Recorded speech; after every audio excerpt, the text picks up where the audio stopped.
Teď jak se rozšiřují ty lavičky a jak jsou to za tou vymezenou zónou. Když se něco stane, teď se to tam všechno nám popere, co se jim budou dělat v Anglii, že pro ty náhradníky, že to mají za sebou takhle nahoru, že krásně jo, tam to se mi líbí třeba. Že vidíš na fotbal. Jsou jak v kyně, no. To ty fanoušky, a vlastně se vedle fanoušků, že to je třeba na Old Trafford, že jak tam máte jako v sociálních sítích bylo video Milana Baraše, který samozřejmě pozbuzoval, že tam bude taky na tom zápase.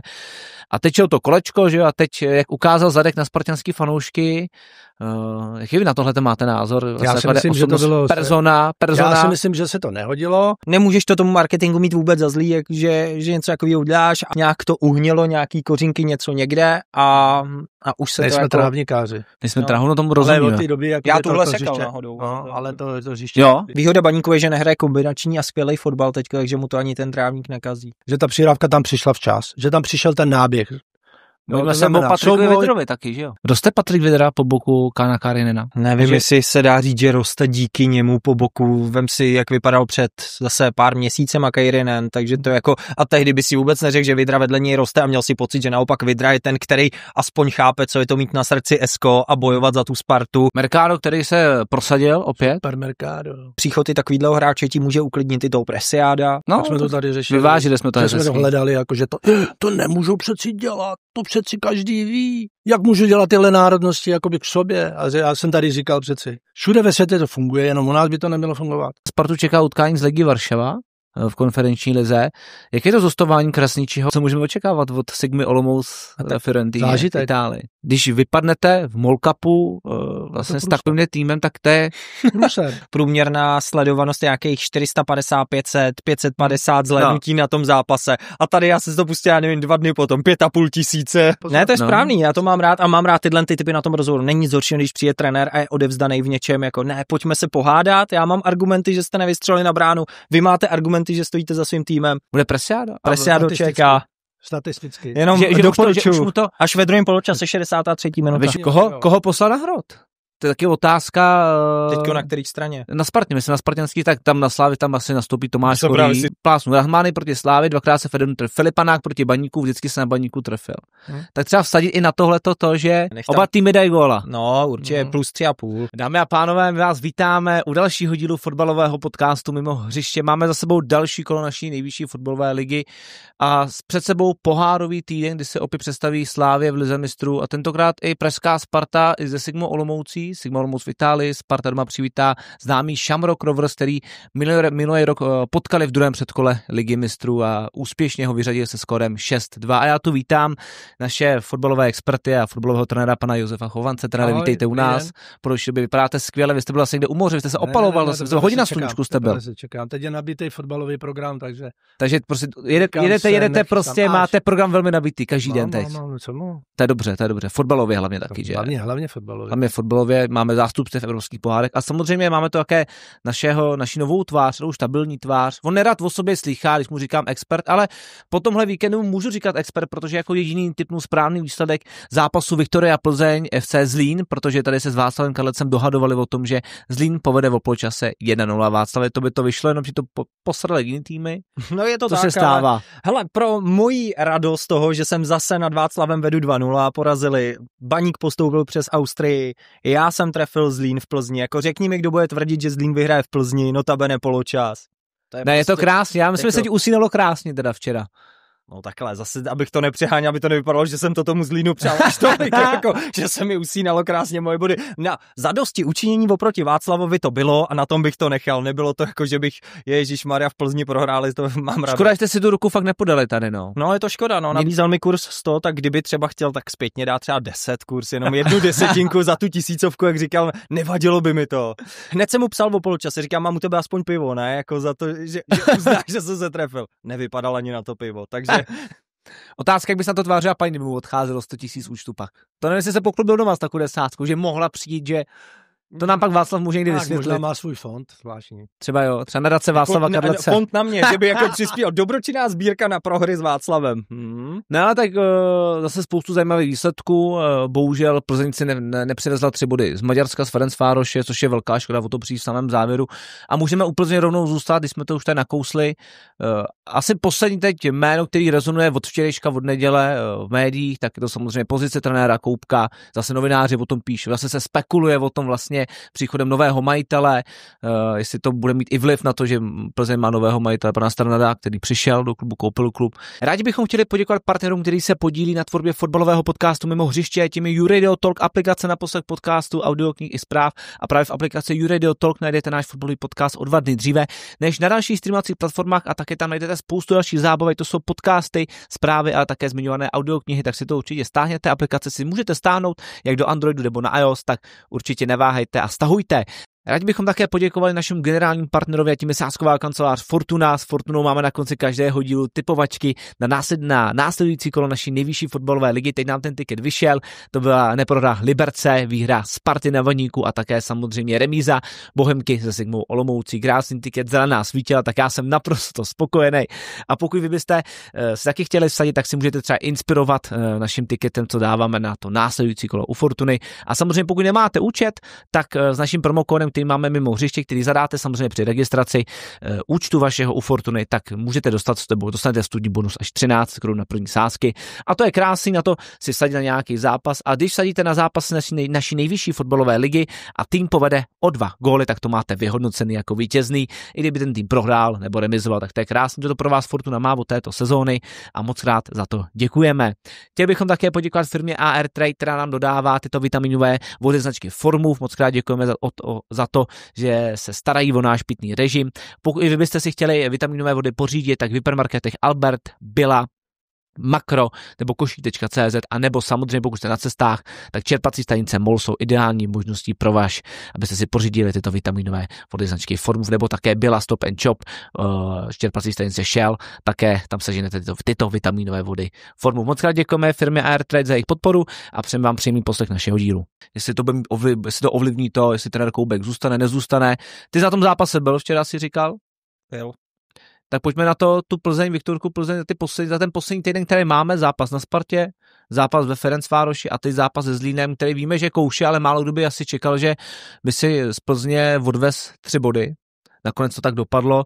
Tak jak na tebe Plzeň působila i potom vlastně, podepsal si na ní i ten, vlastně nechci říkat zmar, ale vlastně ta ztráta toho zápasu ve Ferencvárošu, kde ztratili 3 body v závěru. Určitě, o tom jsem tam diskutoval už v rozhovorech před zápasem a jednoznačně jako to na tom bylo znát a podepsalo se to na té první půli, že jako OK, Plzeň obměnila kádr, otočila všechno, co mohla teoreticky, ať hraje širší kádr, chápu to, že teoreticky proti Zlínu a tak dále, kdy jindy. Na druhou stranu to byla jednoznačně promarněná první půle za mě a bylo na nich trošku znát vlastně, když to tak jako pozoroval, nasával tu atmosféru, tak cítíš to, že to není v pohodě, že vlastně kdyby si fakt z toho čtvrtka přivez ty 3 body logicky, tak seš jako třeba vysmátej a tobě se stane něco, kdy v 8 dnech ztratíš 2 zápasy, kde si ved a pojďme si říct na druhou stranu, že bychom se o tom vůbec nebavili, kdyby Durosin mi dal penaltu a kdyby dal tou hlavou na konci zápasu, byť toho víc třeba nemuseli mít, tak to mohlo být 2-1 a mohli jsme si dneska říkat, jo, přežili to i přesto, že měli blbejch jako 8 dní.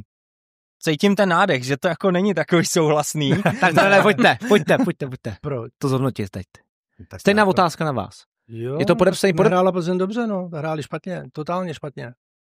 Ale nedával bych to za vinu jako nějakým, tady se o něm mluví v Čechách, jakoby, že následní zápasy, psychická měna a tak dále, ta pořád se hledají někde, si myslím, nějaký cestičky, jak toho vyklouznout a trošku to omluvit, jakoby výkon a kdyby ten dal gól a kdyby to bylo tamhle, tak jak, ono by se to možná, tam se řekne to možná, vyvíjelo jinak, ale taky to není 100%, že když se promění penaltu, Durosin mi dotyče, že to, ale od začátku bylo jasně vidět, že ta Plzeň působila nekoncentrovaným dojmem a navazuje na to, že nehraje delší dobu dobře. Jo. Pro mě bylo i zápas předtím na Ferencvároši, druhá půle z pohledu Plzně byla špatná, výkon doma proti Zlínu taky špatný. A to oni vědí sami, že to se na to podívají a taky takový ustrašený výkon i na Spartě. To nebylo tak ta Plzeň, kterou jakoby známe, daleko víc sebevědomější. Určitě, můžeme se bavit o tom, že jim odešli nějaký klíčoví hráči, že to zanechalo stopu, ale už delší dobu tam jsou jiní hráči, který jsme chválili a tak dále, takže bych to jakoby viděl realisticky, že zkrátka ten výkon nebyl dobrý a je v návaznosti na dalších věcech. Možná, že se tam něco děje. Uvnitř toho klubu víc si myslím, že spekulujou a hledají trenéra, novýho majitele, manažera, pořád něco hledají a utíkají ten výkon na tom hřišti, paradoxně. Vždycky to později bylo obrácené, že základem byla výkonnost toho mužstva na hřišti a pak se dělali ty další věci. Takže taky tam asi trošku se tápe. Uvidíme, co z toho vznikne a pro mě bylo velké zklamání to Maďarsko na tom Ferencvároši. No a včera to byl jenom důsledek té špatné výkonnosti. Že viděl jsem je v Mladé Boleslavi, kde jednoznačně vyhráli a tam už byly určité jakoby náznaky, že možná, když tady bychom neuspěli, tak by se něco řešilo na tom hřišti, buď to systémově a tak dále, nebo hráčsky, anebo možná i personálně. A tam se to zvládlo úplně s noblesou. Zase potřeba říct, že hráli Mladý Boleslavi, která se nepotýká taky s nějakou oslnivou formou a ten způsob, kterou Boleslav hraje, tak Plzni maximálně vyhovovala. Ale byly tam většinou takové ty náběhové věci a spousta jakoby velmi dobrých věcí, na které se hezky dívalo. Dobré tam byl ten rozdíl, že nastoupili od 3., 5. první minuty okamžitě ten jako nátlakovej ta Plzeň, že cítil člověk sílu, že si říká dneska to nemá. Přesně a věděli. A myslím, že takticky byli připraveni, protože taky Boleslav má problémy záru, že drží míč, že jdou hodně do ztrát a možná, že tam chytli nějaký virus. Ta Plzeň, že ty začali taky hodně ztrácí v zápase na Spartě, ten střed. Boleslavský virus. Ztráta míču a když si soupeř na ně vlastně počká v klidu a nebude panikařit, tak pak do ty otevřené obrany, kde byl totálně třeba se Zlínem chaos, kde jsme viděli situace 2-1. Několikrát opakovaně, to nebylo jednou, že jo. Tak učitel Cupa, že jo, ten mohl si odvíct hat-trick pomaličku, jo. Taky bychom použili, kdyby Zlín proměnil ještě tak by jim nepomohla třeba ani ta penalta, takže já to vidím tady z toho. Ne, mě co zaujalo, tak u Fortuny oni měli teď trošičku dosázení, protože bych se rád pochlubil tím, že mi po roce vyšel tiket. Gratulace. Petr Švancara, už mám víc bodů než Petr Švancara, krásný tiket, ale byl to možná určitě druhý nejvyšší kurz 11 u Fortuny. Ten, kdo to vsadil třeba jenom za 5 kilo, tak měl asi hezký víkend. Možná se něco pořídil krásného, nebo měl na pivo aspoň na nějakou delší dobu. Takže to pro sázkaře byl zajímavý určitě den včera.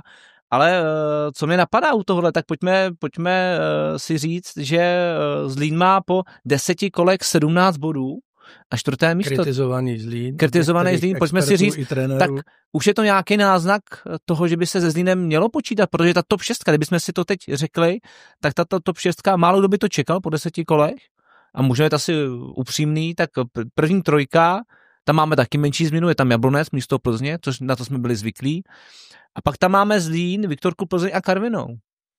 Je to, máme vlastně kolo před další reprezentační pauzou, před říjnovou reprepauzou. Udrží se podle vás tady ta top 6? Udrží to i jako Zlín do dalších, že bude tý top 6? Minimálně jedno kolo to udrží. A jaká je podle vás ta dlouhodobá nějaká jako... Nemám věštící kouli, ale myslím si, že... Nemyslíš si, že to bude pokračovat? Tam budou změny. Ne, já si totiž myslím to. Já dělal Zlín 4x z 10 kol. A oni moc dobře vědí, cítí z těch lidí, oni vědí, kam patří, co hrajou, jsou extrémně spokojení s tím, že mají nahráno, ale zase nebavme se o nich, že by jako budou hrát top 5, top 6, oni budou spokojení, že budou 8, 9, jako v 10. vyhneš se baráži, vyhneš se teoreticky té skupině o záchranu a seš jako šťastnej, zahrál si vlastně jako dobrýma výkonama, pomohl si ze začátku, netopíš se tady v hlavě, že je 10. kolo a máš 3 body, 5 bodů a co všechno musí změnit. Tam jsou tak spokojení, že teďko, když s Baníkem, ano, můžou si pomýšlet po vítězství v Plzni na to, že doma chceš s Baníkem prostě uspět. Na druhou stranu, i když s Baníkem uhrajou remízu, získají další bod, tak zase tam přibyde ten bodík a jsi zase spokojený a po 11 kolech jsi jako vysmátej, nesmíš usnout na vavřínech, ale neřešil bych vůbec to, jestli jako Evropa volá. Ne, tak na Zlínskou letnou. Tak je třeba 2 letní v Evropě, ale zpátky k Plzni, tak podepisuje se teď z pohledu mě jako fanouška, tak kdybych byl plzeňský fanoušek, tak Plzeň zasáhly 2 velký odchody. Pavla Šulce i Lukáše Kalvacha a ten třetí Tyjo, a teď jsem ti to chtěl říct. Teď jsme úplně tím vykolejil. Kalvách, no když tam přičteš ještě jako ty předchozí, když si vemeš kolik jim za rok jako odešlo, přečti Chorýho, přečti Staňka, přečti jako tyhle ty, OK, co odešli teďko v poslední době, Schulz, Kalvach a... No a teď to musíme, teď samozřejmě teď zase všichni... Já mám úplný výpadek, normálně včera jsem to tam řešil v těch předzápasových, do prčic. Já to tady hned Slončík, ne, už to tady. Zachraň to. Vašulín taky odešel. No toho poslali. To je skvělý, ne? Jako zbaví se útočníka, aby si z něj v Olomouci udělal nejlepšího střelce třeba. Slončík. Slončík. No ale to jsou všechno takový ty jako dobrovolný odchody. Pak přišly odchody typu Schulz, které jako úplně nechtějí pustit. No ale na druhou stranu bavme se o tom, že prostě je to taky blbý. Je to jak v tom Baníku. Taky rozprodáš 3-4 hráče základní sestavy a v té Plzni je to samý. Rozprodáš hráče základní sestavy. A co s tím jako ten trenér má najednou takhle? A to je právě ta otázka moje, mě to trošičku, nechci říkat, připomíná situaci. Ale to se neděje ze dne na den. Nemůžeme se na to dívat, i ty trenéry jako, já o tom nevím. Ne, mě ta otázka směřuje tam. Kadu, promiň. Kadu, ano. Schulz, Kadu, díky lidi. Dozvaklo to. Ale to, že jestli by to řešilo právě, mě to trošičku připomíná Spartu v minulý sezóně, kdy doběhla ta odchod Ládi Krejčího, teď Sparta neměla v kabině lídra, teď nám Plzeň působí taky dva velký zásahy, na kterých Plzeň byla závislá, to byl Kalvách a Pavel Šuc, který tam byl ten, který nejenom dával góly, ale byl i ty tvůrce hry. Ale přesně tak, ale jestli by řešilo právě to odvolání trenéra Koupka a teď by přišel třeba Martin Hýsky, byl kdokoliv jiný, a a to nikdo neví. No ale to je právě moje otázka, tak nikdo to neví. Být jakoby ty lidi, kteří jsou tam kompetentní a jsou denodenní práce s tím klubem a vědí, co je trápí a jaká byla situace, proč jsme to udělali, jaký bylo rozhodnutí, udělali jsme to proto a proto. Přišla velká nabídka, hráč a tak dále. Baník zase to udělal jinak, tam to trošku jako mi připadalo jako, já jsem jim to slíbil, tak je musím pustit, jo. Majitel, že tak to bylo v té době, asi oni podepisovali ty kontrakty, nebo přicházeli do toho Baníku v době, kdy se Baníku nedařilo, takže chtěli i ty dobrý talentovaný hráče obehrát a tak dále, no a málo předpokládali asi s tím, že jim takhle brzy odejdou, takže jim to přislíbili, tak je pustili, no a dostali se najednou do problémů personálních. Takže já si myslím, že první lize, to není divize, tak to o tom víš, kroky dopředu máš krátkodobý, horizont dlouhodobý a v každých těch věcech vždycky je představen se o tom, co baví, jinak ty lidi, co tam pijou kafe, nebo to dělají, nebo já nevím, když to tak přijde, že se o tom baví, ono to najednou, a teď třeba na to zareagovat. Jak třeba? Tak třeba jsem na to... No ale ten tým na to nedokáže. To mi ani neříkej, ty kluby znám a znám ty jejich zázemí a jak to mají. Že by si se na kafe, tak Míro, tak jak to budeme teda řešit? No? Tak ale to není o tom jako personálně zareagovat, ono je to o tom, že ten zásah do něčeho, co tak šlape celou dobu, tak je tak velký, že prostě jako ne ta kvalita, možná ta sehranost, jako není to o tom, že by jeden byl horší, jeden byl lepší, ale připravenost nějaký. Záleží taky, kdy se to děje, v jakým okamžiku, jestli máš jakoby pauzu nebo do přípravy, tak jako se zapracováváš a tak dále, takže těch věcí je víc. No máme týden do reprezentační pauzy. Ale je jakoby tak... Otázka Plzně, jsem říkal, dlouhodobě se jí nedaří tak jako hrát, jak hrála. No a očekáváte... To se nestalo teďka. Jo, teďka se to stalo výsledkově. Ale způsobem hry, která jakoby tak, to samé je u té Sparty, nebo u Slávie, taky jakoby výsledek, ale způsob hry, jak dosahují třeba i těch vítězí, není úplně tak, nejsou zkrátka tak lehkonohý, bolný, že by jim to šlapalo jako na první dobrou. To vidí snad každej. No a počkej, a teď, co se chtěl zeptat, pokračuj. Tak máme týden do reprepauzy. No. A to většinou bývá, že trenéři mění v reprepauze. No a teď by mě právě váš pohled, vaše životní zkušenosti, mluví se o spoustu trenérech, o spoustu změnách. Teď jsme tady zmínili Baník, které zase úplně v jiný situaci, Plzeň v nějaký situaci, a tím, že přišel nový majitel, nový očekávání, fanoušci nadšený, že jo, ty na sociálních sítích, aspoň nějaká pozitivní věc konečně v Plzni, tak samozřejmě to dobře. Do Pardubic nový majitel. No jo, ale tak v Plzni to víc oslavujou, že potom to tam fanoušci velmi, těch změn je dost, tak a v těch Pardubicích aspoň udělali s tím to za ten krátký čas konec toho přestupáku to maximum, co mohli, že to aspoň dotáhli, že jako přišel nový majitel a přišlo dalších 5, 6, 7 nových hráčů, no, nebo jako aspoň nějaký pokus, nějaký výstřel. Tak ne, ale pojďme, ale teď pojďme. Spolupráce s jiným klubem, víme kterým, že jo, takže tam se to dělá lehčejc. Ano, ale teď ta rošáda, která by mohla nastat po tomhle 11. kole, který nás čeká, samozřejmě máme nějaký dohrávky v týdnu, tak může se stát rošáda takováhle, a teď já jenom střílem, typuju to, tak mi nechytejte za slovo, rošáda, rošáda toho, že čekaná zápas s Chorvatskem, hodně se o tom zase bude psát, bude se ostřelovat trenér Hašek, bude zase kritizovaný předtím, jaká bude nominace a tak dále, to nás čeká. Nejde víc, ne? No bude ještě víc, bude to ještě tlak, víc, no podle mě to bude víc tak na trenéra Šilhavýho, pojďme si, nedej bože, trenéra Haška se ostřelí, po zápase s Chorvatskem, ten zápas by nevyšel reprezentaci. No a nic se neděje. A bude trasa Plzeň Strahov a Karviná Plzeň? Že by se udělal rošáda trenér Koubek do reprezentace a trenér Hýský, že by šel do Plzně?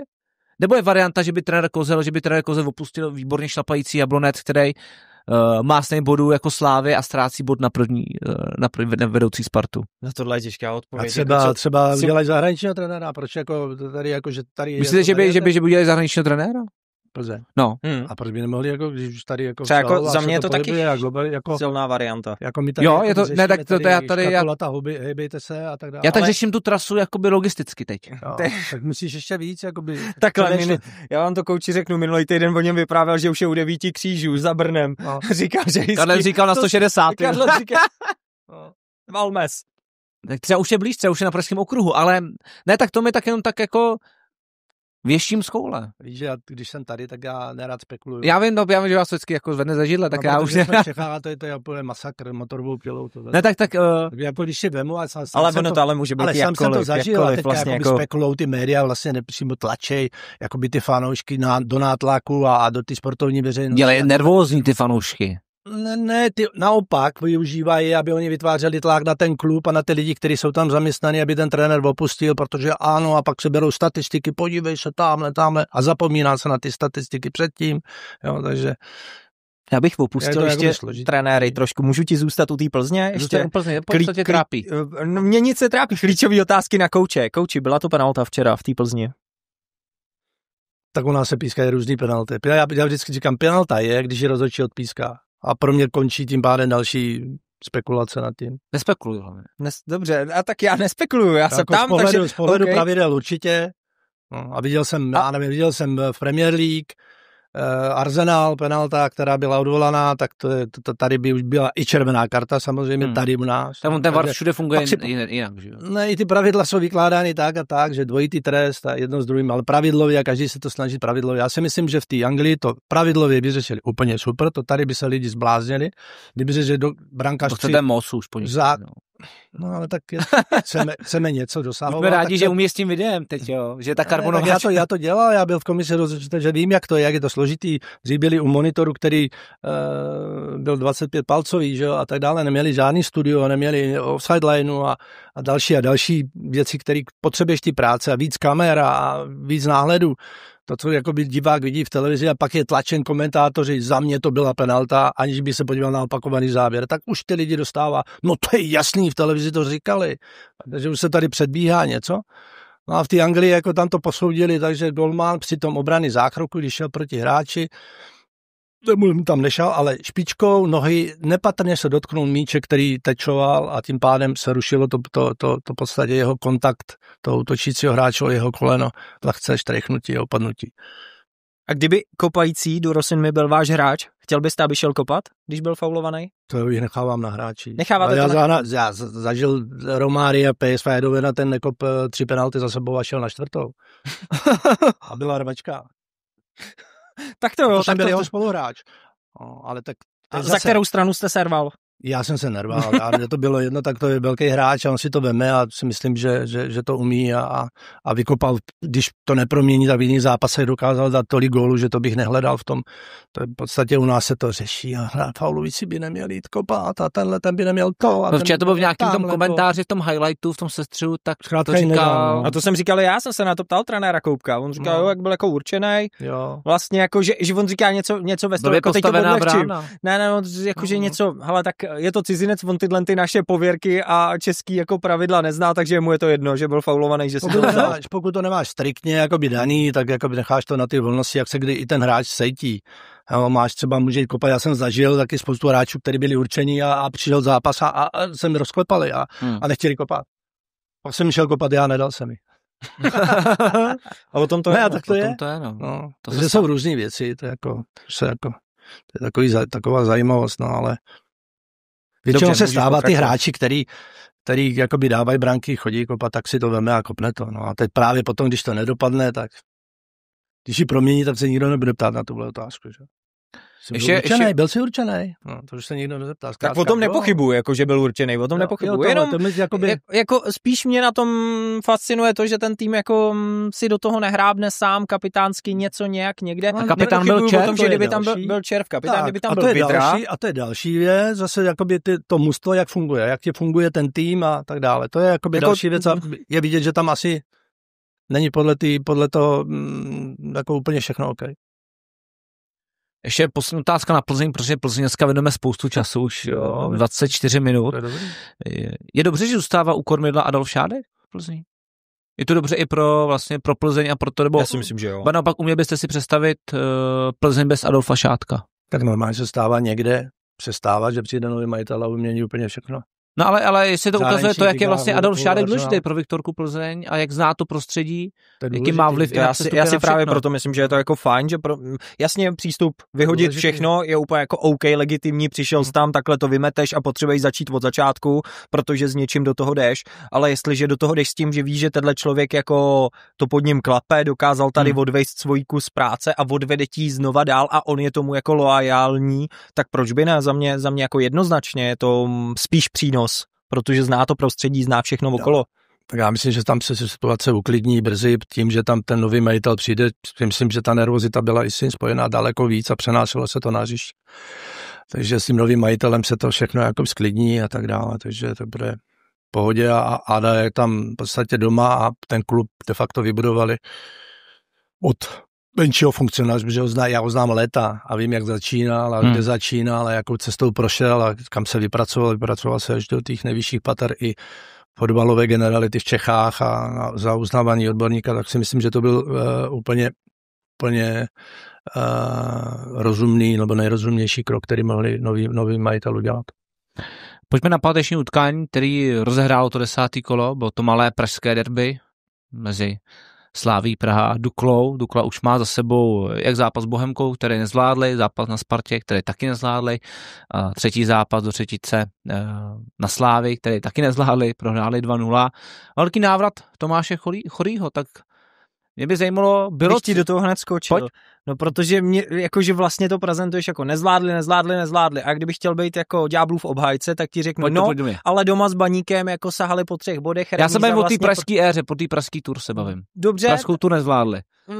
OK, tak jestli to bereš jako pražskou, ale zase já to bral jako velký kluby, že si jmenoval, tak... S Baníkem ano. S Baníkem ano, Plzeň doma vyhráli. Taky ano. Takže vlastně ne, tak hezky to, aby jsme nebyli proti Dukle hodně. No, abys nevyzněl, tak chápu, že ty jsi stejně, ale to je. Zaujatě proti Dukle, tak aby třeba pan Holbek, on má ty výroky občas takový zajímavý, že třeba s panem Horejšem každý sledoval jiný zápas, když hráli s Hradcem Králové, ale to je v pořádku. Taky teď si taky tak on je expert z televize, on to má nastudovaný pan Holubek, ale pojďme si říct návrat Tomáše Chorýho na trávník. Opět zase spoustu kontroverzí, šahání mezi nohy, šlápnutí na ruku, který taky proběhl, ale hlavně 2 góly, tak bylo vidět Slávě s Tomášem Chorým a bez Tomáše Chorýho, ta síla dopředu, jako můžeme říct nechutná síla dopředu. Máš tam někoho, okolo se můžeš opřít, úplně skvělý, jako tam bylo najednou znát, není to náhoda, že a bylo na něm znát, jak moc se těší na to, že může konečně znova hrát. To jako za mě bez pochyby, dělal jsem ten zápas jako highlighty, dělal jsem sestřih toho a hele, bylo to z něj znát, bylo to super. Co se týká šlápnutí na ruku, třeba mně vlastně jako nepřijde, že by to vůbec chtěl, vůbec jako za mě není diskuze. Bylo to spíš vystřihnutý a bylo to podaný tak, že to udělal na schvál. No, když se na to budeš dívat, jakože jasně šlápnu na ruku, nebo šlápnu, ale frajer jde skoro oni jako zakopne v koleno už jako do toho, pak teda bylo skvělý sledovat toho Svozila s tím Chorým celý zbytek toho zápasu, to byl, pak tam ve druhé půli 70. Svozil ho na rempluje, pošle ho do toho hrazení úplně jako nádherný, jak si nedarujou nic a je to prostě jako super to sledovat potom ty mini souboje a to, že jako ani jeden z nich nebrečí nějak jako extra a chtějí se rvát, to je prostě perfektní. Otázka je, teď samozřejmě slavíme utkání na Interu, na San Siru, ten Trpišovský říkal, že někoho šetřit nebude, že se bavil s hráčema o tom, že je rozdíl, jestli zápasy se hrajou ve čtvrtek nebo v úterý. Ale, no tak to bylo podaný, tak já jsem tak jako... Je to úsměvný, ano, ale koho poslat na Tomáše Chodýho, kdybyste to brali z pohledu vy, trenére, kdybyste byl ve Spartě, tak je tam otázka, je asi osobku na něj hrát, ale koho z těch obránců, který byste teď ve Spartě měl, tak na Tomáše Chodýho. Oni budou hrát osobku? Ne, koho tam poslat do té obrany, tak na něj. On se ptá, kdo si bude všímat Chodýho v derby. Ne, ale koho jako i typologicky, tak... Koho na něj? Jako Inter Milan, že by měl přemýšlet. Ne, myslím na derby, na derby. On začal o Interu a končí derby. Končím derby. Já jsem to tady posral, to se stává, ale koho, tak Holubek to říkal, že na Tomáše Chodýho se moc jako nedá jako připravit nebo hrát svoji hru. Kvalita hráčů v obranní fázi Dukly je na jiný úrovni než na Spartě, to si jako nebudeme. No tak tam je tam podstatě jedno úplně, kdo tam bude hrát na ně. To já bych vůbec neřešil. Jako. A tak typologicky postavově? Typologicky postavově jsou tam všichni vysoký. No jsou, ale tak jako... Tak tam hrají Presiáda na ně, nebo je to když jako Honza Koller a Filip Lám, když ho měl po kolena. Jako to je... Jako nevím. Ne, tak Sparta na ně asi nebude hrát osobně, to je úplná blbost, jako že pojďme třeba si říct, že... na ně nenastoupí. Třeba... Když se doví, kdo na ně bude hrát. Podle těch otázek. Ne, tak to bude... měli vystrašit něčím. Tak Kobauta nejposledně vypadá to nebezpečně. Ten dlouho nehrál. Dlouho nehrál. Dobrý na plagáte, že že bys ho obětoval, že bys udělal taktiku, že prostě vyprovokují ho 15. červená voba a dostaňme ho z placu a 10/10. Tak já jsem měl kdysi trenéra, taky ten přesně jako prosazoval, že hele, obětujeme tohodle hráče, budeme hrát osobku, vymažeme oba dva a 10/10 jsme lepší. A bude, jako, tak přesně obětují Kobauta, aby vyhodili Chorýho a 10/10 je přejedou. Ne, tak Tomáš jakoby nehrál dlouho svojí vinou. Málem se dostal do problému zase svojí vinou. To by bylo asi spousta slávy. Počkej, jasně, to by bylo jakoby recidiva strašný, ale tak on hraje takovýmhle způsobem.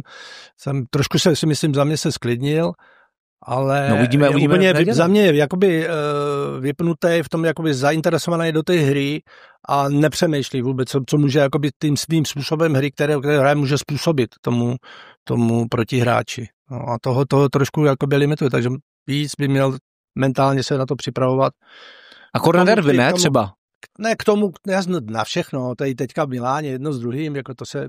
Jako, a tak pořád to derby, ta nenávist jako vím, že to je těžký, jako je to, jako by seš jako adrenalin v tobě pracuje a všechny tyhle věci, ale musí tam být ta míra, musí tam být ta stopka v tobě, ta kontrolka, která ti jako zapípá a ne. A tak asi to se týče nějaký, jakoby, co se týče nějaký, jako, nechci říkat nenávisti, ale nějaký ty rivality, tak no, snad to nebude víc. Takhle, já nevím. Ne, tak já si myslím, že on by byl za mě největším favoritem na červenou kartu v derby. A já si třeba myslím, že na to derby jsi v té hlavě daleko víc připravený na to, že přijde to nadávání, ten hejt, to poštuchování. Ale jakože daleko víc jsi na to aspoň nějak jako nachystaný než na tu Duklu, kde přesně si říkáš, my jsme tady králové, co vy nám můžete, jo? A takže si myslím, že v tom derby budeš připravit, hele, oni ti budou chtít ublížit, budou ti nadávat, tady tohle, tamhle, tam to je to jako nenávist od začátku, oproti tomu tady s Duklou, jako ty si myslíš, hele, vy jste nám sem přijeli do Edenu a seberete body, tak to ne, díky, čau. Že to zase může sehrát svoji roli, že mu to může pomoct. Podívej se, jako kdo by taky řekl, že ti tohle to provede na Slovácku. Jo? Taky bys to čekal spíš v derby, než na Slovácku, to, co proved tehda. Takže myslíte, že spíš Tomáš Chodý bude ten jakoby hodnější? Bude mít tam tu kontrolku zapnutou už jako na limity. A vždycky to v derby někdo uklidňuje, ne? Běží to tam uklidňovat. Protože to je pak jiný fotbal a všechno jinak se dostává úplně do jiných dimenzí. A mně se to nelíbí, tyhle ty agresivity a tyhle věci. Já si myslím, že v minulosti ano, odehrávalo se to na hřiště. Byly tvrdý zákroky, ale se vším respektem a nebyly to ještě doprovázeny potom těma výstupama před zápasem a po zápasech. Tak doufám, že to derby nebude takový. Bude mít i Václavé vliv na ten zápas, na to derby, bude mít i ten vliv, jak dopadne ten zápas úterní na San Siru? Dejme tomu, Ani si nemyslím, jak dopadne, ale jaký bude herní projev. Myslím si, že když to bude, protože vem si, z Bodé taky Slávě hrála skvěle, ale výsledek byl hrozný a spíš ti to pak jako výsledek ti ublížil, protože to máš v hlavě, ale když se podíváš jenom, jak jsme hráli, tak hráli prostě jako hezký fotbal nebo útočnej. Máš jo, jak jsme hráli. Jo. Říkáte... No, ale ne, když oni si řeknou, jak jsme hráli, jakože, že já určitě, ne, no tak, takhle, a minimálně si pojďme říct, že bych jim to, jako z body bych jim to extrémně přál, jo, jako, že to jako, i kdyby to bylo Sparta, tak jim taky teď v pořádku, jo, jako, že to bude my jako český tým, že teď kouč je ale nepříjemný a vůbec si jako, myslím to my jako chceš otevřít dveře, trošku vyvětrat. Kouči, mě chcete zlikvidovat, takhle my sedíme poprvé tady spolu, ale to dávám pozor, jak ve škole, dávám pozor. Ne, to je správný, já to mám rád a mám rád tyhle typy na tom rozhovoru. Není nic horšího, když přijde trenér a je odevzdaný v něčem, jako ne, pojďme se pohádat, já mám argumenty, že jste nevystřelili na bránu, vy máte argumenty, že stojíte za svým týmem. Jasně. Rozdáme si to 2 minuty, bum, a jdem a příště ať se daří. To je nejhorší pro komentáře, odpovídá ano, ne a konec. Úplně. To jsou mrtví. Zažil jsem to s panem Radou minulý rok. Jednoslovný odpovědi. Když se mi někdo na to zeptá, tak jim to doporučuju. Když nevíte, řekni ano nebo ne a uvidíš a je konec. A je konec rozhovoru. Není, nevzdám se, jsem připraven. No, tak jak třeba. Že jo, Davide, že jo. Ale jsou typy, které jsou úplně rozhozený. Jo, to jsou. Že mají třeba nějaký noty předtím a ten trenér mu do toho hodí vedle a on neví, jak se to... A pan Drážek je výborně připravený. On to není to je o poslouchání. Když posloucháš, tak tě nemůže jako jednoslovná odpověď jako rozhodit. A když koukáš tam na tribunu a nedáváš pozor, tak pak je to těžší. Je profi, no. Ale zpátky k tomu Chorymu, no. Tak Tomáš, takže nemyslíš, že by Tomáš Chorý byl ten, který by mohl být jako největším adeptem na to dostat červenou kartu? Ne. Největším adeptem bude Preciado. Bude Preciado? Preciado čeká. Statisticky. Jenom doporučuju. Až ve druhém poločase 63. minuta. Víš už do prdele s těma tvýma tady sáskama.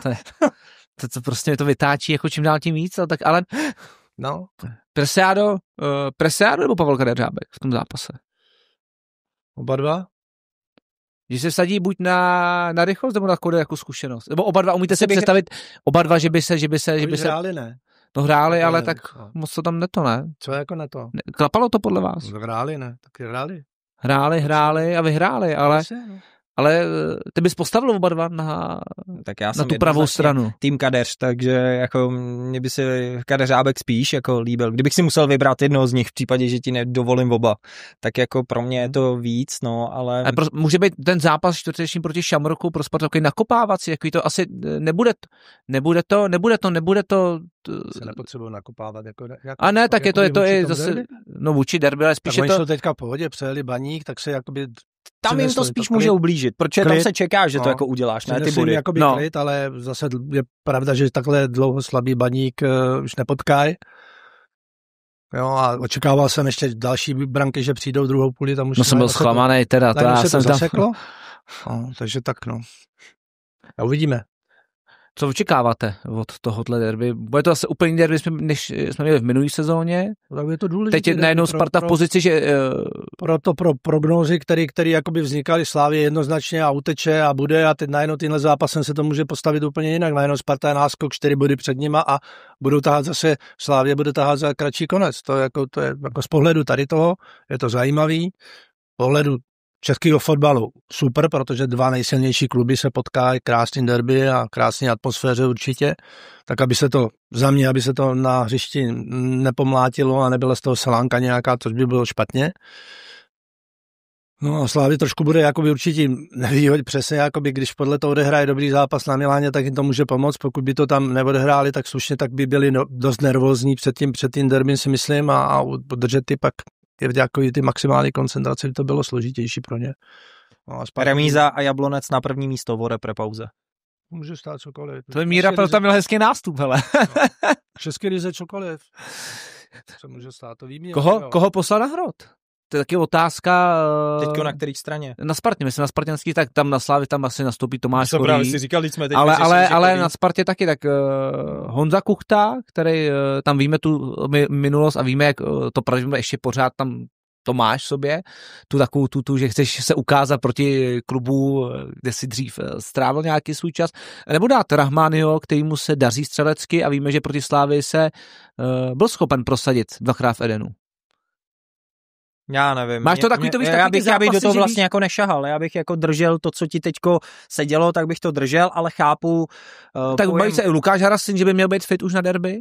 No a šahal bys do toho, kdybys ho měl fit, dal bys ho tam. Já bych ho tam poslal. A koho vyndáš teda? Vindála. No koho vyndáš? Mercada, koho vyndáš? Ne, to je samozřejmě ten se ti taky tak je lepší pracovat s gól. takovým, že víte, že máte hráče ve formě, než tam bavit se o tom, koho vlastně jakoby tam dát, ne? Jo, a to je právě za mě to, že bych jako vlastně bych to moc neměnil, jestli ti to jde. Ale teď samozřejmě vy to vlastně nemáte rád, je to zase, co teď jako vyslovím, ale tak jsou kluby, proti kterým se vám daří a víte to, že ať je to teď plásnu Rahmány proti Slávy, dvakrát se Fedenu trefil, Filipanák proti Baníku, vždycky se na Baníku trefil.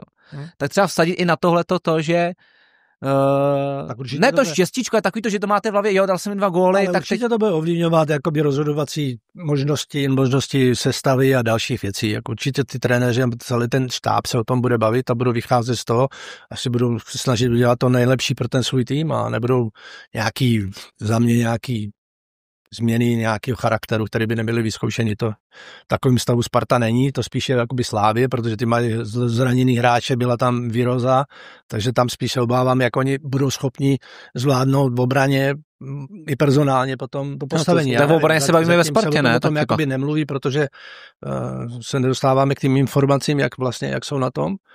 No, zdravotně. Tak Holeš by neměl být, ne? No, to tam je... Neměl by, to nevíme, že jo. Tam se no ale jasně, a ty informace, nevíme. Co máme, tak Bořil byl teď na lavice. No, ale nevíme, jestli ještě bude pořád. Nebyl mezi zraněnými, ale přesně. Najednou ti přijde za pár dní hraješ derby. Tak taková prostě mediální. Před zápasem nic nevíš a po zápase ti vleze kouč Trpišovský a řekne ti, my jsme 7 nemocných, tady v poločase jsme chtěli 6 lidí střídat, protože... A teď najednou koukáš na to, jak zhráš, jo, tím, že nějaký embargo nebo nedávají informace ven, tak je to logický, no. Já vím, prostě. Já tomu rozumím, čemu rozumím, jako tady to, ale proto je těžký jako vypredikovat dopředu, bo jak to vlastně bude, no. Bude padat hodně gólů? To jo. Pojďme říct, jak slavistická obrana na ty poměry z minulý sezóny dostává. Jak brankaři, tak podle toho bude. Ale jo, bude, klidně. Oba týmy dají góla. No, určitě plus 3,5. Sparta, tak když se na to podíváme, tak já pokud si dobře pamatuju, tak si myslím, že Sparta je dokonce v tomhletom zápase i favoritem, mírně. Ano. 2,23 na Slávě, 3,15 kurz. Dávalo by to jako logiku vzhledem k tomu všemu, k průběhu, ke zraněním, k úplně všemu, jako k tomu, že já nevím, tady přesně Chorý 9 zápasů nehraje a tak dále, všechno, když sečteš, tak bych domácí prostředí, jo, hrál bych asi jako bych si netroufnul typovat kdo jak co, ale dokážu si představit, proč je Sparta favorit. Byť třeba před půl rokem bychom se o tom vlastně vůbec jako... Ale derby nemá favorita. To víš, že ne. Ale atmosféra... Jenom hráli, tak jako za nás, jo. Ale kdybych zase musel nějak typovat... Je to tak, ale výsledkově tak jako nebyl problém nikdy. Teďka je situace jiná. To je pravda. No. To dorovnali kluci začali. Jaká bude atmosféra na takovým tom předderby, na tom obědě vždycky bývá? Já nevím, jestli vůbec půjdou spolu. Jestli půjdou spolu na oběd, jako jestli se prostě... Ne, tak právě ty mají do toho vkládat takový to něco navíc. Jako a to víme, jaký tam ty rozbroje jsou, že taky si Jarda Tvrdík zase... Noblesu a tak. A já jsem to jednou zažil. Jestli to je části jakoby hraný nebo daný, nebo tak ty výpady proti sobě a za mě to je úplně zbytečný a nic to neřeší, to je jenom, jestli chce být někdo zajímavější. No, okay, tak. O čem si budou povědět, tak Jardo, co to X-ko? Ať si to dělají, ale mě to jako já jsem v tomhletom směru úplně maximálně klidný. Stejně potom můžeš tohle to hrát, ale když jsem to dělal a hrál, tak jsem si věřil. Jde to hrát jako vůbec tady to, tak umíš to představit v tom napětí, který jako... Ale tak teď je to politika taky. To je prostě stejný, takže to není jako Champions League, tak taky přijdeš na večer s Arsenalem a taky ti říkají, že tě respektuje, že si tě váží a tak a pak ti druhý den vědí, že dostaneš 7, že jo. A mají ten nadhled. Jste dobrý klub. No, přesně, to tam děláte skvěle. Máš ten nadhled a skvěle, opravdu. Tak, no.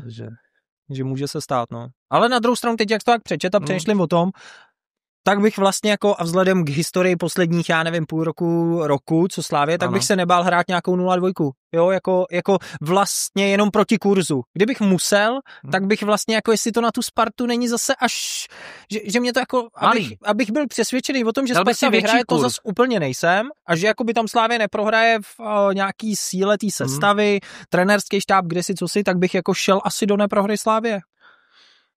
Ty jsi zmínil trenérský štáb, tak víme, že to vždycky bude rozbor akord za působením Briana Preského, že to tam hodně to tam bublalo, tak čekáš taky mezi střídačkama nějakou rošádu nějakou. Tam mají ty lidi, ty to tam chodí uklidňovat. Naopak, no řehák, když tam letěli minule, přece když to tam uklidňovali na tom tam nemá co kdo lítat, tam se všichni naučili lítat, tam je 30 lidí a nikdo není schopen to zastavit. Trenéři běhají mimo označený prostory, to je já nevím, kde to je na světě. Nikde to snad není, jenom u nás. No proto se na to ptám, že to zase bude, to bude další téma, že který se bude řešit, tak lavičky. To klid, všichni se uklidněte, místo aby tam někdo přišel a bude klid. Čtvrtý rozhodčí to sklidní, to jo. No, ten je první na ráně a všichni to víme i předtím, že Sparta jak se chovala, že jo, a tak dále a není to, nevím, co se to dostalo.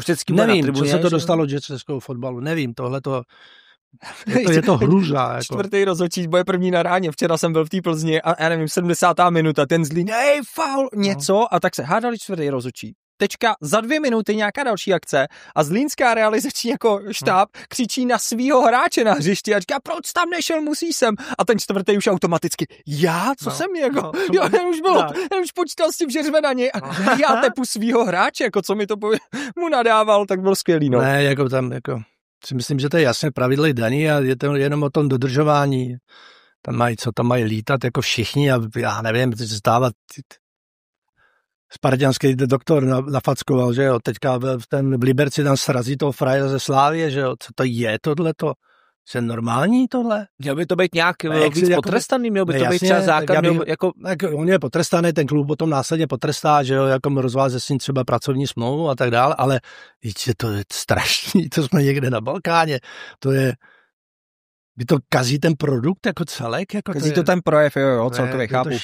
Ale současně mám 5% to pochopení, protože tím jako tak žiju, že jsem s tím týmem, jako dokážu pochopit ty emoce, ale nedokážu pochopit přesně tady doktora, to nechápu, to jako, ale být nějakým asistentem, být něčím prostě jako, já se celý týden na něco připravuju, něco vymýšlím. Asistent. No. Tak zůstane asistentem. Až ti řekne šéf, můžeš promluvit, tak promluvíš, ale ne jakoby hrát divadlo, jako teďka já jsem tady. Kouči, tohle mě baví, vám poslat tu vlašťovku a vy se jak hezky umíte rozčílit. No, protože mě to točí tohle. To je strašný. Pojďme dál. Navíc nemají některý ani oprávnění tam třeba být a teď jak se rozšiřují ty lavičky. Jak jsou to za tou vymezenou zónou. A to musí někdo hlídat a jakoby to nedomyslit. Fakt jako když se něco stane, teď se to tam všechno nám popere. Co se tím budou dělat? Já jsem teď viděl ten dokument Slovanu Bratislava, jestli jste to na OnePlay viděli. Já jsem to neviděl ještě. Je to strašně, je to jako strašně hezky natočené, je to super. A já teď o těch lavičkách, jak jste se bavili, tak jak na Bayernu ty lavičky jsou strašně jako dlouhý. Všimli jste si to? Že to je jako extrém, tam se vidí třeba 20 lidí, podle mě. To je tam opravdu to tak na Spartě, tam máte ty řady. To je stadion na mistrovství světa, že jo? No, ale tam je laviček, to je jak tribuna, jako Sparta nemá stadion na mistrovství světa. Ne, ale ne. Tam musíš přidělat lavice. Ale o té širokosti té lavičky, tak vlastně tak se tak hezky rozšiřuje, no. A na tom Bayernu to mají extrémně dlouhý. Tam jsem říkal, tam mít zdravotníka na druhé straně lavičky. Jak budou mít na Barceloně. No tam to bude tam budete mít odse takhle do půlky celého hřiště, no, ale... Já to mají v Anglii, že pro ty náhradníky, že to mají za sebou takhle nahoru, že krásně tam to se mi líbí třeba. Že vidíš na fotbal. To jsou jak v kině, no. To jo, a ty fanoušky, a vlastně se vedle fanoušků, že to je třeba na Old Trafford, že jak tam máte jako Já říkám všude, že všechno vymyslený. Takhle je to lepší, takhle to dělat, než to dělat tak. Než do no. Pojďme ještě na ten zápas Baníku, taky téma, sobotní téma, byl to koncert, první poločas, kde se jí pískalo, že jo, samozřejmě. A pro koho? Jako pro koho? Koncert pro spartanský fanoušky. Ale pojďme si probrat ještě to, co se dělo před tím zápasem. Na sociálních sítích bylo video Milana Baroše, který samozřejmě pozbuzoval, že tam bude taky na tom zápase. A teď šel to kolečko, že jo, a teď, jak ukázal zadek na spartanský fanoušky, jaký vy na tohle máte názor? Já si myslím, že to bylo persona. Já si myslím, že se to nehodilo, ale na druhou stranu si myslím, že to bylo sehraný, protože za ním tam byl pan Větrovský, myslím, asi bude brzo o něm natočený film, takže udělali takové kolečko a divadýlko a bude to v rámci, podle mě to bylo dobře prodaný. No, dobře ale prodaný. Jako myslím pro něj osobně vypadá to blbě, že jo, samozřejmě, nebo je to takový, já v tom cítím... Hráč takovýhle kvalit, co právě, no. Takhle by to nemusí jako být jako, já nevím, inženýr. Ale tohle to je spíš, jako jak mu pak musel být po tom zápase? Komu jemu? No o poločase, Milanovi. No, jako myslím si, že tam je prostě i třeba může mít zase malý procento toho, že ten klub zkouší i kdyby to nebylo teda buď tady filmově nebo ne, ale zkoušíš vykřesat něco jako ty fanoušci, vem si, oni ti vytáhnou na začátku zápasu transparent, jako fandit Baníku je těžký, nebo co to tam bylo napsáno, takže se snažíš přes tuhle legendu, kterou jako oni nikdy nezavrhnou, se snažíš, jako oni ti dají na sítě ve čtvrtek, v pátek, logicky pojďme Baník teďko na Spartu a tak dále, snaží se jako aspoň aktivovat ty fanoušky, aspoň jako něčím je nakopnout, když už je nenakopneš výsledkem nebo herně. Nemůžeš to tomu marketingu mít vůbec za zlý, že něco takového uděláš a jestli to jako udělal, no, hele, v obě strany si přišly na svý. Baník měl radost toho, co udělal Baroš, možná ze začátku, Sparta má radost a směje se teďko zase, že to, co si udělal, podívej se, jaký je výsledek, no. Oba týmy samozřejmě předtím zvládli Molka, po Spartě, tak to byla povinnost. Baník ten se trošičku natrápil, ale zvládnul to v Českých Budějovicích. Málem jsme měli senzaci už před zápasem. A tak ještě by byly penalty. Ještě by byly penalty. A tak oni ty penalty moc neumějí, že to známe předchozích let, ale... Stálo při časí při tom góle. Pojďme k tomu trávníku, který byl jako naprosto katastrofální. Bylo to hřiště... od začátku katastrofální. No to jo, ale jenom teďka. Ale tak ono se to stupňuje, že jo? Ale nestupňuje se. No je to čím dál tím horší. Čím dál tím je to horší, kouči. Je to horší. A víte od kdy se to zlomilo, když se tam úplně tam hrálo to Bčko, ne? Tam začalo hrát i Bčko a byly ty deště. Jak se ten zápas s Teplicema ve 30. minutě se ukončil a od té doby tam prý ležela voda. Nějak to uhnilo, nějaký kořínky něco někde a už se nejsme to jako... trávníkáři. Nejsme tráhu, tomu rozumíme. Ale od té doby, jak já tuhle sekal náhodou. Ale to hřiště je v stavu, jakým je a všichni to vědí, v jakém stavu je to hřiště. Ne? Ale je to, jestli to nehraničí jakoby s ranou toho hřiště, jestli na tom dá vůbec hrát ještě. To zase nespomeň si Teplice před půl rokem, nebo kdy to bylo to voraniště tam šílený. To bylo. A najednou tam přijel za měsíc a to byl jako pažit nádherný, ale... Sluníčko v Teplicích. Ne, to se ti může stát, jako to ne, jako jak zareaguješ, to celý musíš vyndat a výhoda Baníku je, že to teďko... tvůj stadion a tak dále, to má víc problémů, takže musí čekat a výhoda Baníku je, že nehraje kombinační a skvělý fotbal teďko, takže mu to ani ten trávník nekazí. No a trenér vás... Tak možná, kdyby hráli a snažili se o ten kombinační fotbal, tak by nehráli tak, jak hrajou teďka. Že nakopávali teďka a v podstatě to bylo šílený. No souhlas. Krásně jako zrnul ten zápas. Bylo to naprosto šílené ze strany Baníku, nebo to bylo o Spartě v tom zápasu? Ne, tam se dokázal jakby ze strany Baníku takticky jakoby strašně jakoby západno hráli individuální výkony, děs. Na druhou stranu krásný, takhle by měli se hráči chovat Sparty v jiných zápasech a řešit to takhle jednoduše a dobře. To nebylo otálení, tam byla přihrávka, vyhrání jeden sobě, druhé mít získaný a třetí mu šla přihrávka za tak dopředu a šel sám na bránu. Že? Samozřejmě proti týmu, který je vysoko, má pomalý hráče, jsou daleko od sebe, tak je to jednoduché. Ale mně se líbilo to myšlení, že ta přihrávka tam přišla včas, že tam přišel ten náběh. No, jsem o Patriku Vidrovi taky, že jo? Vybrané jsou, ale všichni, to je jedno, jak je Vidra, teď se chválí Vidra, ale všichni měli ty náběhy a měli tam ty možnosti a řešili to správně, daný ty situace. Takže doufám, že se to přenese Sparta i do zápasů, kterých to měla dělat i v minulosti stejně. Roste Patrik Vidra po boku Kána Karinena? Je tam vidět to, že už to není v obránce, ale bavíme se o tom, že to záložní. Nevím, jestli se dá říct, že roste díky němu po boku. Vem si, jak vypadal před zase pár měsícema Kairinen, takže to jako, a tehdy by si vůbec neřekl, že Vidra vedle něj roste a měl si pocit, že naopak Vidra je ten, který aspoň chápe, co je to mít na srdci Esko a bojovat za tu Spartu a žral trávu i za Friese, takže těžko jako, asi se dobře doplňujou. Řekl bych to, že se dobře doplňujou a je to jako něco, kde jeden druhýmu vlastně můžou pomoct na to, že vyniknou ty jejich výkony, že frajer vybojuje standardku, ten jí pak skvěle kopne a budeme se bavit o tom, že díky pohybu jednoho vyniká druhej svojí kopací technikou. Přesně tak. Děkuju. Mercado, který se prosadil opět. Super Mercado. Je to pro vás překvapení, jak on zatím nevím, jestli tyhle hráče a tyhle příchody tyhle hráčů, nebo typologicky tyhle hráčů, tak historicky jsou vždycky dobrý. Já jenom čekám a doufám teda, že mu to vydrží. Většinou se stává pravý opak. Takže věřím tomu, že budou pokračovat a je mladý, zajímavý hráč, ale záleží nejenom na něm. Jo. A vždycky budu hodnotit toho kluka ne podle po 2 zápasech celých odehraných, ale nějakého delšího časového horizontu. Že to už jsme nezažili. A nejenom ve Spartě, ale v jiných týmech. Pak se už o nich nemluví, jenom chvilku. A za mě super, že příchod i takovýhleho hráče ti může uklidnit i toho Presiáda, Může ti to jako tak stejná národnost, na to, jestli vlastně, že tam má Pressado už i kamaráda vlastně z reprezentace, stejná národnost, jako pomůže kolegu do duplexu. To nevím, jestli kolegu, ale kolegu na tanečky při gólu. Jo, takový jako... Takový ten vibíček tam mezi něma, víš, že to... Že... Najednou si ho sklidníš toho druhýho, jsou tam ty dva a jsou spokojený, necítíš. Vidíš, a najednou národnosti problém není ve Spartě, co? No, tak jsme to tady řešili. Vyvážili jsme to. Jsme to hledali, jako, že to nemůžou přeci dělat, to přeci každý ví.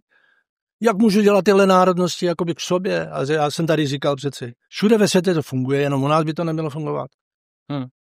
My furt hledáme někde zase konotace úplně jiný, který vůbec nemají ani souvislost. Ale někdo říkal, že on je tenhle ten proti tady tomu. A jeden je katolík, druhý je muslim. A to nefunguje. Říkám, to už do sportu dostáváme věci, co úplně mě nebere hlava. Mě teď jenom napadla otázka. Já jsem myslel, že se bere jakoby fotbalový dovednosti. No jasně, když to šlape, tak najednou to problém není. Že někdo jakoby různý barvy pleti, anebo mluví jiným jazykem. Jako to pak by ty zahraniční kluby nemohly fungovat. Mě napadla otázka, vy to budete určitě vědět. Doufám. Ohledně hostování, tak víme, že Spartu čeká utkání z Legie Varšava v konferenční lize. Jak je to s hostováním Krasničiho, které víme, že v Česku v lize funguje to, že když hraje hráč na hostování proti svým mateřskému, platí to i na té evropské jako scéně, že může Sparta dát najevo, že nechce, aby hrál Krasničí najevo proti... to může dát. No, ale to záleží, co máš v té smlouvě, ne? Najevo to může dát, to je hráč Legie Varšava, takže bude hrát za Legie Varšava. No ale v Česku to tak jako tak, když... To je dohoda klubu. A to je přesně, to je jako to záleží, co máš ve smlouvě a možná ani to není ústní, že to někde musíš mít daný, nebo je to nějaký gentlemanská dohoda. Tak je gentleman agreement, máš to ve smlouvě, nebo to je dodatek smlouvy. A kor takhle jako asi proto se to uskutečňuje, že i předtím, jako OK, my vám opustíme za takových podmínek. A troufnul bych si říct, že jako na odchodu Sparta, Legia, jako nebudeš... Ale kdyby náhodou jsme se potkali, tak nebude hrát. To jako, na to člověk nemyslí vůbec, podle mě. Ale vůbec ani oni by na tebe koukali, to je česká specialita, aby na tebe koukali, jak zhra, že jsi se zbláznil, že ti něco spadlo na hlavu, ne? Takovýhle požadavek. Ne, tak já se ptám, tak víme, tady v Česku se to řeší, že jo, tady pořád, že tady... No to říkám, v Česku se řeší všechno, věci, které vůbec se neměli řešit a věci, které by se měly řešit. Ještě jedna blbá otázka a hodíme po tobě tu židli. No, tak já myslím, že spoustu lidí napadlo. Tak spoustu lidí to myslím zajímá, tak víme, že tady ty speciality o tom... jednou určitě. No jednou určitě, a myslím, že nejsem jediný, tak tady se pořád řeší a já nemůžu hrát proti Slávy, protože jsem kmenový hráč Slávy. A tady taky to je, že některý kluby to pak jakoby prostě Slávy proti Slávy hráli teďka. A najednou se s tím, ale oni to použijou pak v obráceně, vyleze se s tím ven, jako, hele, můžou hrát, my jsme jim to dovolili. No, my jsme jiný než ty druhý. No, takže je to takový... Ale těžký, tam to nefunguje ale jako takhle. Chápu tvůj myšlenkový pochod, jenom s tím taky. Zahraničím bych si myslím, že by si to jako nikdo neošetřoval, jo. Ne, tak dávám ven českou specialitu. Jak to tady u nás, jak my to máme rádi. Napiš dopis s dotazem na UEFA. No. Nebo rovnou můžu... A v češtině ale ho napiš. V češtině bych to mohl napsat. No tak ať se nám naučí česky. Tak já jsem jako pro, no. Tam je ten Petr Foušek teďka, ne? Petr Foušek, jo, tam je to mohl přeložit. No, členem výkonného výboru UEFA.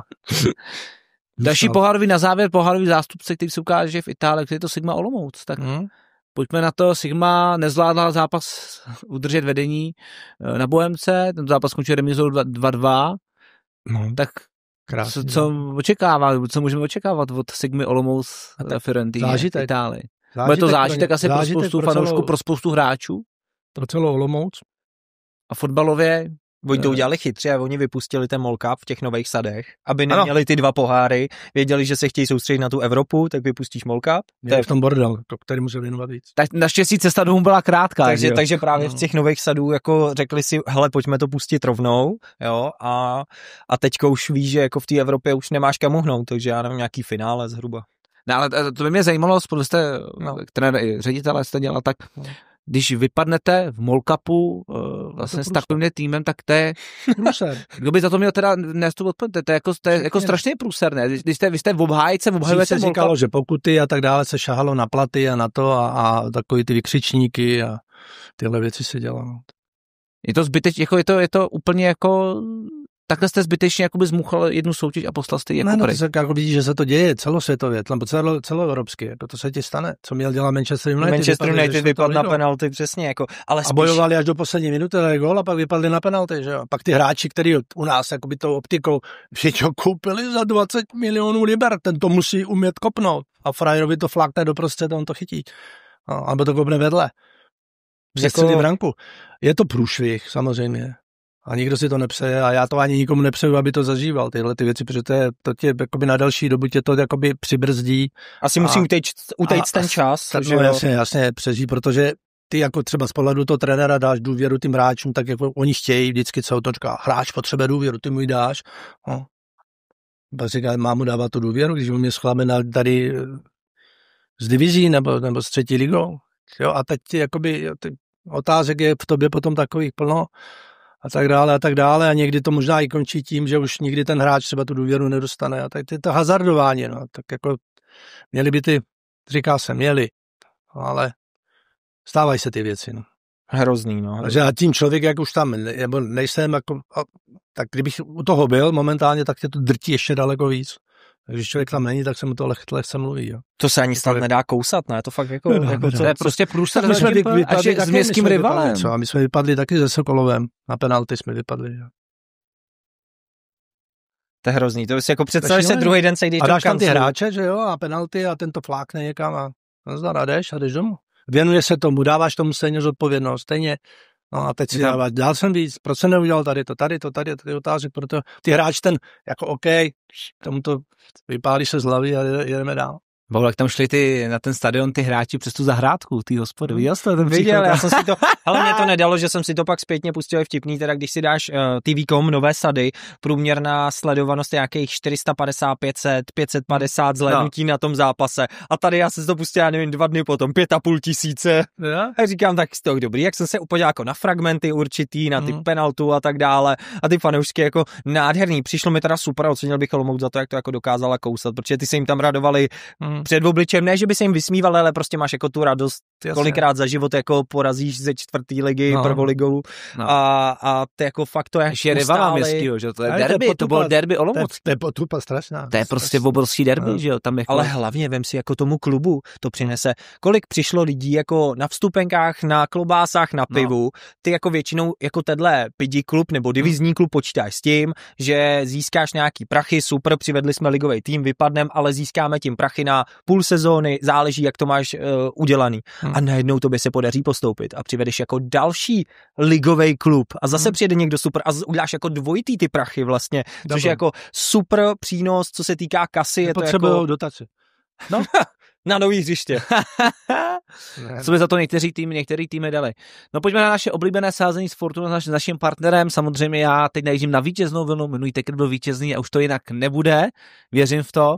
A nás čeká 11. kolo naší nejvyšší fotbalové ligy, do toho samozřejmě dohrávka zápasu Pardubice proti Baníku Ostrava, zápas o záchranu, bude to zápas, kde se může, bude těsně rozhodovat se, každý bod bude boj, protože tento zápas nám nabídne opravdu skvělou podívanou. Ano? Technická.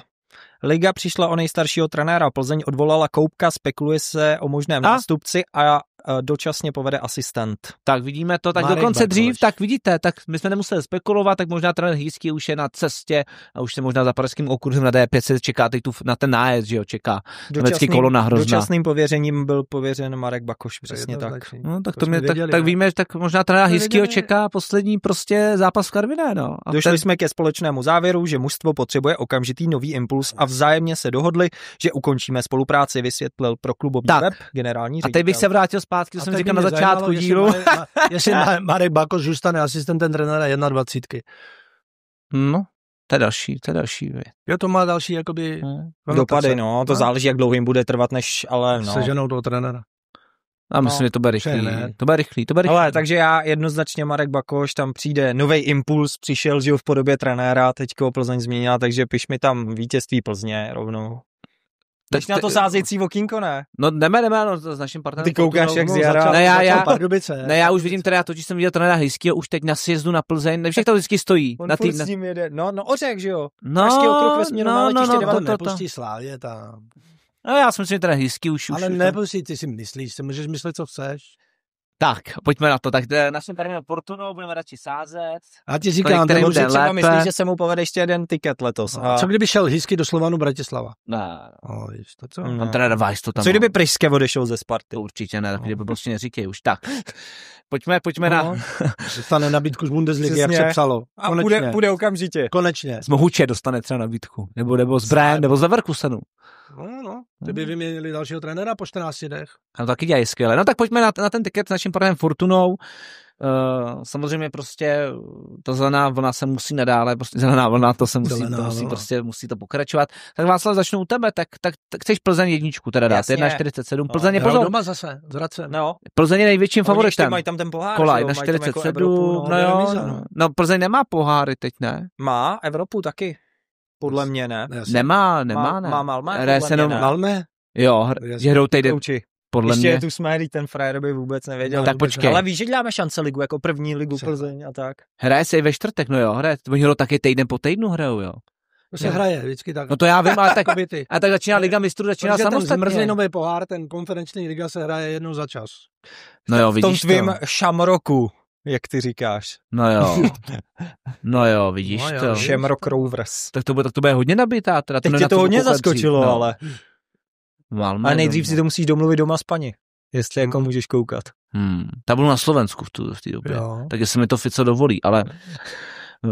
No tak pojďme teda sázet, co nám dělá radost. Teď jsi hodně vykolejenej. Teď jsme vykolejili s tou Evropu a my se hraje jenom konferenční liga. No, že to jako, že jsem si sice, protože jsem si uvědomil. Se hraje až třetí. Ne, v tom je bordel, prostě tak minulý týden se hrála jenom Evropská liga, že jo, teď už se teď zmrzlinový pohár se hraje. Když nás jakoby pozveš, tak si to nastuduju, víš? Jako. Ne, já myslím, že se hraje jenom zmrzlinový pohár a Liga mistrů.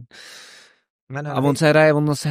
A to ti začal couvat, protože jsem řekl, sice Plzeň vyhraje doma s Hradcem, ale pak jsem si říkal, ale ono to hodně ovlivní ta Evropa, takže jsem si začal jako v hlavě říkat, jestli jako opravdu, ale věřím tomu, že... Jsem byl Čech teda, no. Ne, to se stále.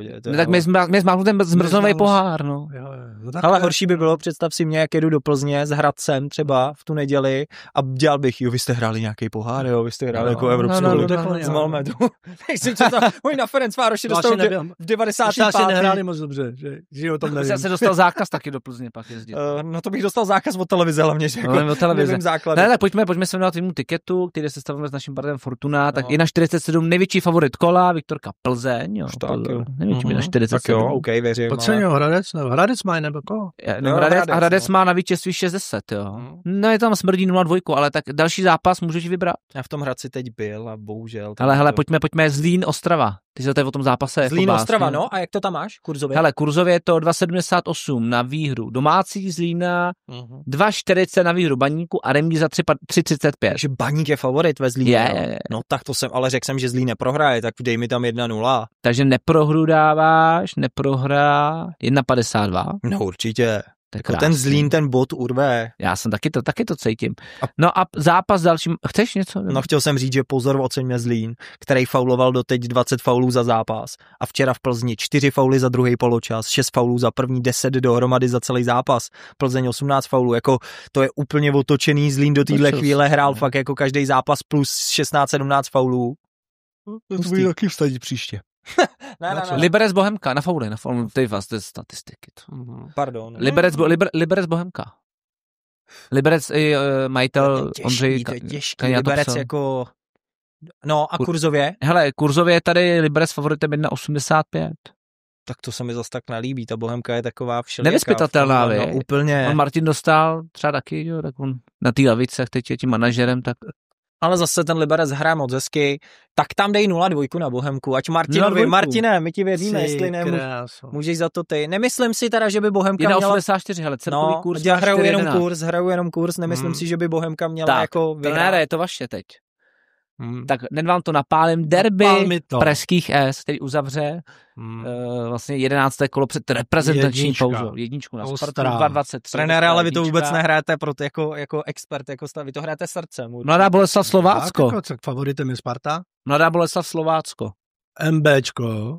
Favoritem 1,79. Krásno. Chudáci na Slovácku mají taky o čem přemýšlet, že potom nepovedem zápase s Karvinou. Já tam jedu trenéra do té Boleslavy, já mu poradím 0,2 Slovácko. Ne. Ne, jedničku nechci pát trenéra.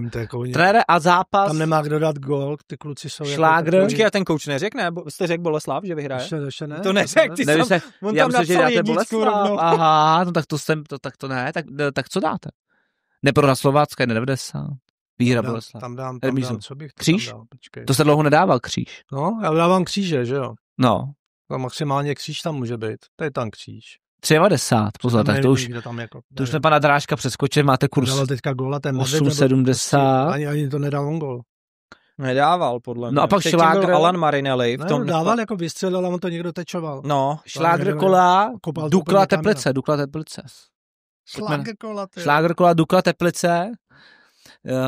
Pozor, Dukla je favoritem 2,34. Taky jo, kříž tam dáte. Tak tohle tam bych třeba vůbec jako gólově bych to viděl. Máte kurz 29, máte kurz 29. 2 kříže, pan trenér má tiket, kam dává Boleslav, Slovácko, remíza, Sparta porazí Slávy a Dukla Teplice, také remíza. Krásný kurz 29. Když jsem viděli ty týmy, tak jako jestli Duklu, nebo Teplice, tak. Nebo Pardubic, no tak to je. Pozor. Já bych hrál minus góly. Jenom, kolik je to na minus 2,5 teď?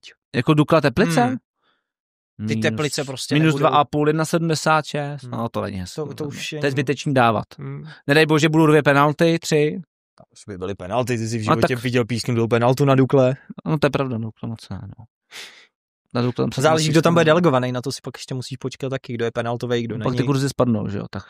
Já dám, pojďme, já si sestavím svůj tiket, věřím, že vítězný, tak já dám taky vítězství Sparty. No, cítím to.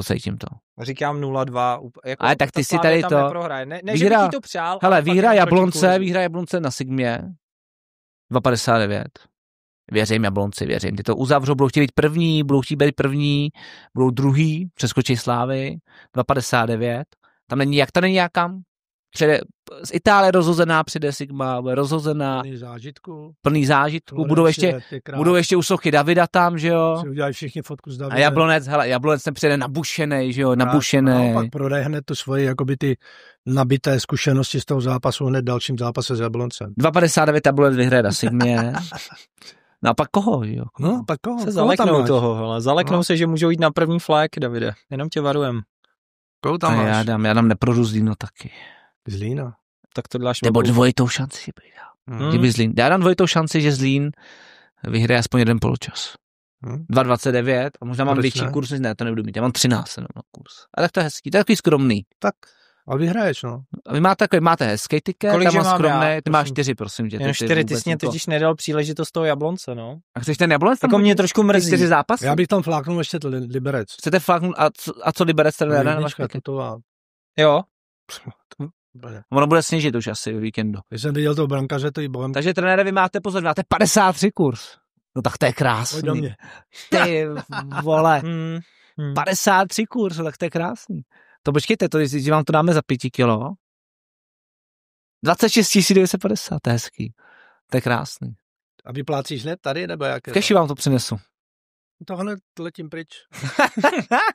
Letím pryč. A pan Drážek teda by chtěl co teda? No, mě se jako vlastně směr nahlodal tím, že ten Jablonec že to jako... Ale pozor, kurz na Plzeň stoupá, už 1,49. No tak vidíš, jak já rostu, já už tam nic nepotřebuju. Ale jak se hrál dvojitou šanci, jak já hraju dvojitou šanci remízu, Olomouc Jablonec. To se mi líbí, remíza poločas nebo remíza konec. Ten Jablonec 1,73. Jablonec se z toho, že může jít na první ale místo. Máš kurz 7, to je hezký. Berem, to mě stačí. Každá řada má svůj konec. To je hezký. Přesně. Otázka kdy. Já si myslím, že ne, že to bude zelená další barvička na tom live sportu. Zelený. Ale teďka co? Penalty, jako to nebylo úplně přesvědčivý, ne? Nebo bylo? A to je netrápí. Co? 1-0 vyhraje Jablonec. 1-0. Chramostá z penalty. Zase penalta. Bude penalta. Aha. A oni to ještě dost zazdili, teda jako ten Jablonec, no nebo dost, jako ano, no to je taky nebyla, tam byl před prázdnou kasou a tam to blbě mu to skočilo. Těžký, no, tak blbě jim to skočilo, jo, to je zajímavý. Tam skočilo, blbě zakončil. Blbě jim to skočilo. Blbě mu to tam stráví. No tak pojďme. On je takový snaživý, nebyla se hodně snaží. Takový, kdyby se viděl, že blbec úplně. Nekop, netáhl. On se tak snaží, říkám, no to je nejhorší definice. No máme hezký sezon, Fortuně moc krát děkujeme. On je takový snaž. Já si za to koupím hezký kávičku, pivínko si koupím za tu výhru. Jo. A my tě to přejem. Trenére, Experte. Můžeš si to pustit jako u toho Malmé Plzeň, až si to budeš... A já se budu teďka Experta pouštět. No, to si puštět. Kde budeš příští víkend? Boleslav, já proto jsem radil s tím Slováckem. No. Ta Slovácko tam neprohraje v té Boleslavi. A kde budeš další? V neděli budeš kde? Hrajou v sobotu hrajou. A v neděli budeš kde? V neděli dělám sestřihy večerní. Aha. To znám podle mě derby? Hraje se derby v neděli? Tak dělám derby. Děláš derby, tak to vybereš správné highlighty.